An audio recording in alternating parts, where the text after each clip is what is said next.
احنا غلطنا لما رجعنا الشقة، لأن المرة دي مش احنا اللي كنا مستنيينه، هو اللي كان مستنينا.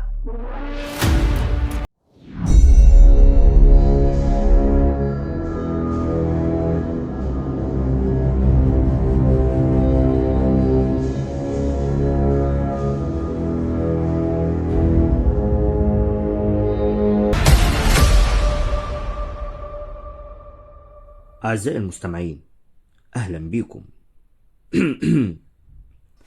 ندخل في الموضوع على طول. بعد الرعب اللي شفناه في الشقة، قررنا أنا وصاحبي إننا نرجع نشوف الحقيقة.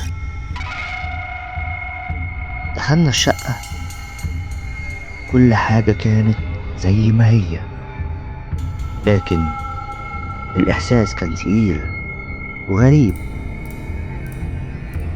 كأن في حد شايفنا ومتابعنا.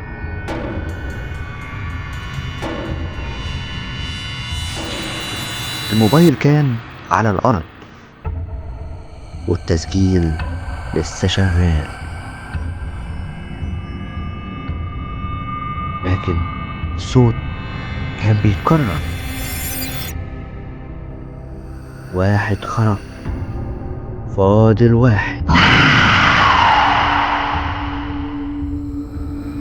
بصينا لبعض وفي عيننا نفس نظرة الخوف.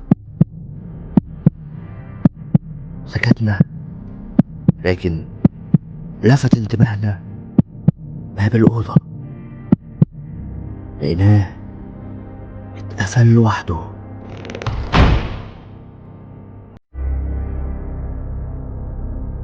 من ناحية تانية فرقعة قوية. جرينا على الباب، حاولنا نفتحه لكن كان مقفول من جوه. فجأة النور بدأ يطفي وينور، والجو برد فجأة.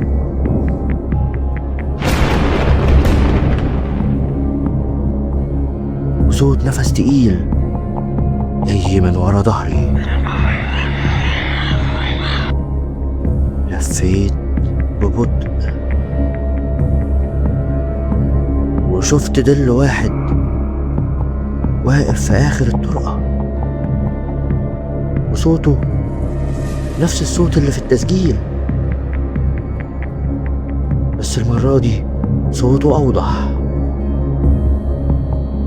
وشه لسه مش باين، لكن عينه كانت بتلمع.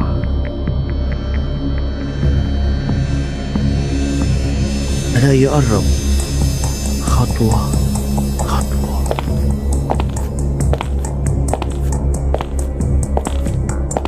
وصوته طلع وبيقول: مين فيكم هيفضل؟ صاحبي جرى فجأة وسابني واقف لوحدي. صرخت انادي عليه، لقيت النور قطع مرة واحدة وصاحبي اختفى. الموبايل وقع من ايدي، بصيت عليه لقيت تسجيل جديد اتفتح لوحده.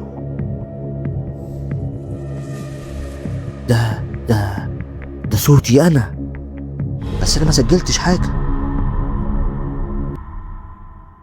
لقيت الصوت بيقول: التاني خرج، فاضل انت. النور رجع بيطفي وينور. جريت بكل قوتي وخرجت من الشقة.